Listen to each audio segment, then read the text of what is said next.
Friday, November 22nd, 1963. Shortly after 2:30 p.m., President John Fitzgerald Kennedy was assassinated on live TV.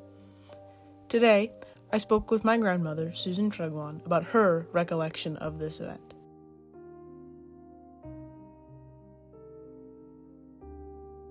The election in 1960 was a very, dramatic might be one word to use. Yep. Chaotic was another word to use. But when he became president, basically he was a very good president. There were lots of problems during his administration. True. The Cuban Missile Crisis was the biggest one. And the Civil Rights Movement, that was when that basically started, or where it became a hot political topic. So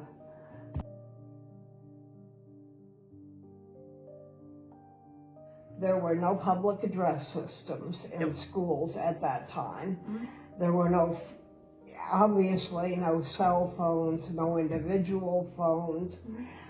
We were in the midst of a final, and a person, I don't know who the person was, but someone from the administration, the office, and I don't know how they found out, but basically a person went to each classroom in the university.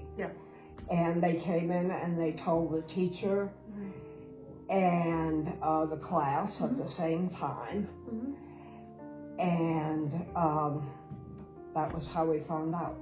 So I assume your final was canceled, I assume. Yeah, and one other, a personal thing, I don't know how it happened to this day, but we were you use pencils, sharp pencils for finals. And see that little scar? Yeah. Somehow I ended up with my pencil in my hand. On the day of? Well, no. When this happened, I have no idea how it happened, but.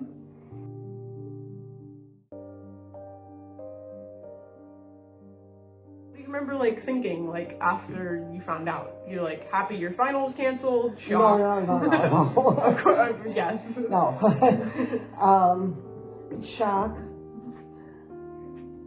Utter sadness. I mean, there were people all over, just literally crying, male and female. Yeah.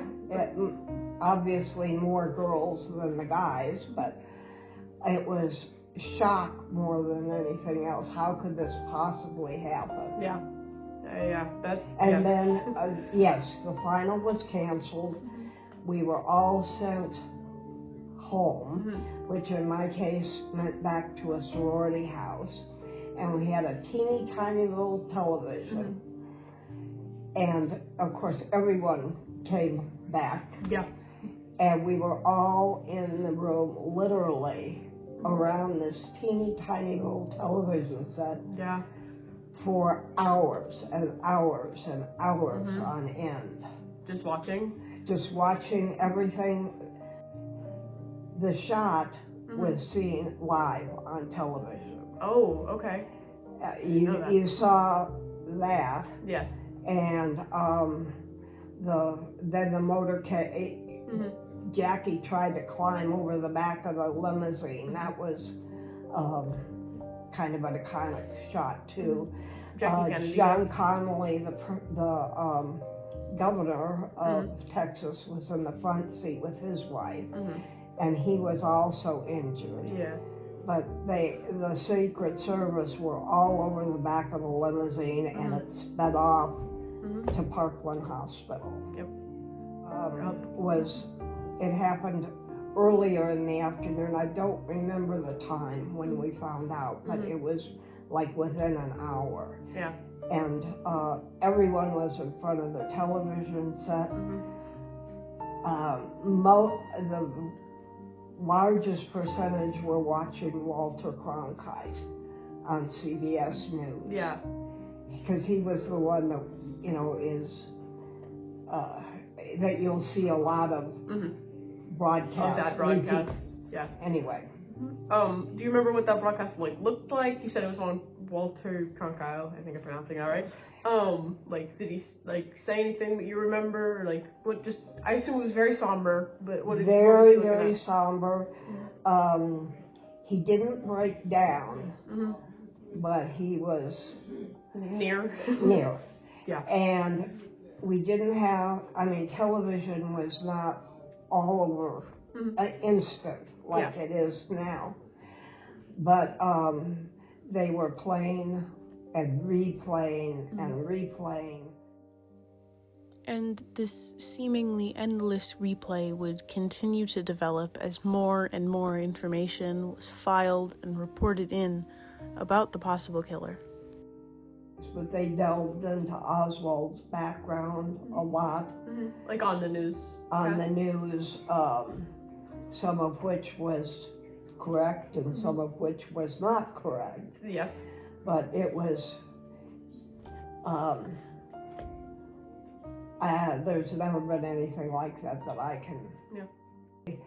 Although, of course, FBI, Secret Service, Dallas police, everybody was on it immediately. Of course. And I don't know if you know when Lee Oswald was caught and for what reason, but he shot a policeman at a movie theater. Oh. And the policeman recognized, by that time, this was probably 3 or 4 hours later, I do not remember for sure, but it was same afternoon. Yeah.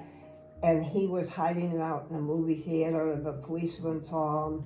And the policeman's name was Officer Tippins or Tibbets or something like that. And he was caught. Then they realized that he was an employee at a book depository for the Dallas school system. And then, of course, the case was made, and it was realized that they had the president's assassin. Yeah.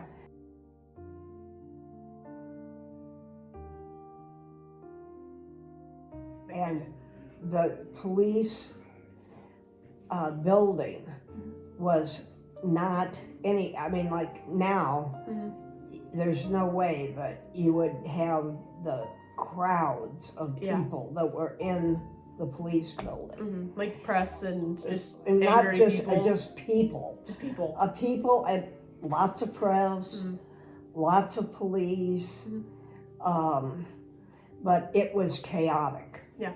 That from the time Kennedy was shot, he was pronounced dead about an hour later.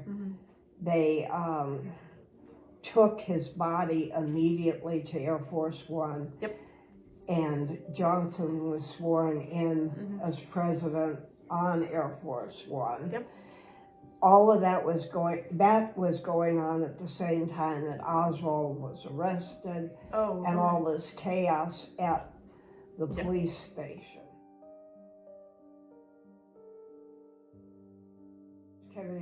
Kennedy's body was back in Washington, D.C., and it was, they were making arrangements for the funeral. His body was, of course, closed casket. Yes.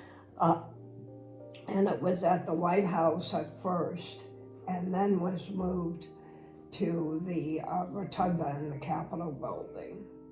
And the lines were miles long of people to go in.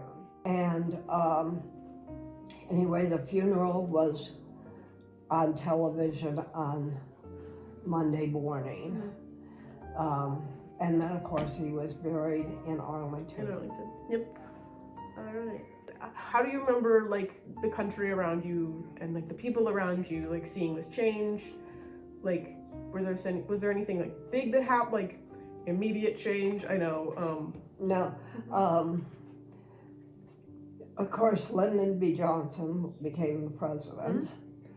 And he was in a very, very tough situation. Yes. Because here was the Kennedy family living in the White House. Mm-hmm. He, of course, was living in the vice president's house, the national, I don't want to say armory, I don't know. Anyway, it was very, for obvious reasons, politically charged, emotionally charged,